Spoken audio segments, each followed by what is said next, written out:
Lecture histoire, les vacances magiques du camping-car rouillé.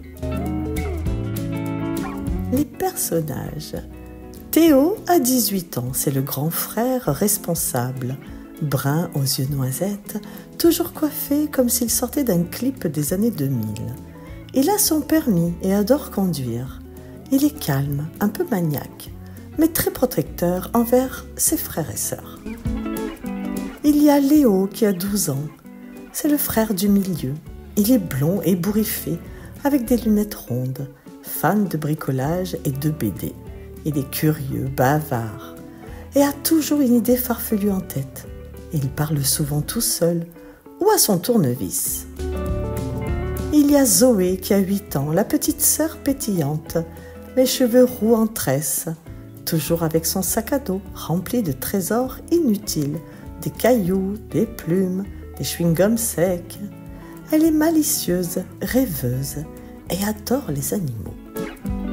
Il y a Biscotte le chien, un gorgé dodu avec une passion pour les chaussettes volées et les siestes au soleil. Il ne parle pas, mais ses grognements sont très expressifs. Un matin d'été, Théo, Léo, Zoé et Biscotte partent à la ferme de Monsieur Fernand pour acheter des œufs et du lait. Zoé dit : « Tu crois qu'il y aura des bébés vaches ?» Léo répondit : « Des veaux, Zoé, pas des bébés vaches. » Zoé dit : « Bah, c'est pareil !» En arrivant, il remarque une vieille grange à moitié cachée derrière un pommier. Curieux, il s'approche et découvre un vieux camping-car poussiéreux avec des rideaux à fleurs et une antenne tordue. Théo dit : « On dirait qu'il a fait la guerre contre la rouille. » Léo répondit : « C'est un trésor, il faut le restaurer. » Zoé ajouta : « On peut le peindre en rose avec des paillettes ?» Monsieur Fernand, le fermier moustachu, avec une salopette trouée, surgit derrière eux et dit : « Ah, vous avez trouvé mon vieux bijou. Il date de 1963. Si vous promettez de le réparer, il est à vous. » Les enfants, les yeux brillants, acceptent sans hésiter. Pendant 2 semaines, ils poncent, réparent, repeignent, pas en rose, mais en bleu ciel avec des étoiles, et décorent l'intérieur avec des coussins, des guirlandes et une mini-bibliothèque.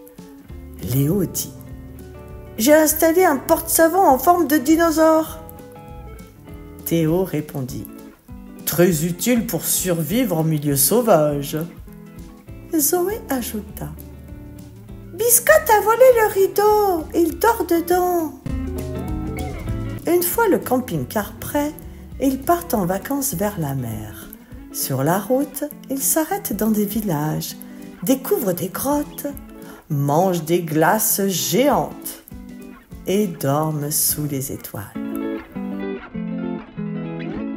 Ils rencontrent des gens étonnants, une dame qui parle aux plantes, un garçon qui jongle avec des crêpes et un chat qui sait ouvrir des portes. Zoé dit : « Ce chat est plus intelligent que Léo. » Léo ajouta : « Je suis un génie incompris. » À la fin de leur voyage, ils comprennent que les plus belles aventures, ce ne sont pas celles qu'on planifie, mais celles qu'on vit ensemble, avec un peu de curiosité, beaucoup d'amour et un camping-car rouillé. Théo ajouta : « Finalement, ce vieux tas de ferraille nous a offert les plus belles vacances. » Zoé dit : « Et Biscotte a appris à nager. » Léo ajouta : « Presque, il a flotté comme une saucisse. »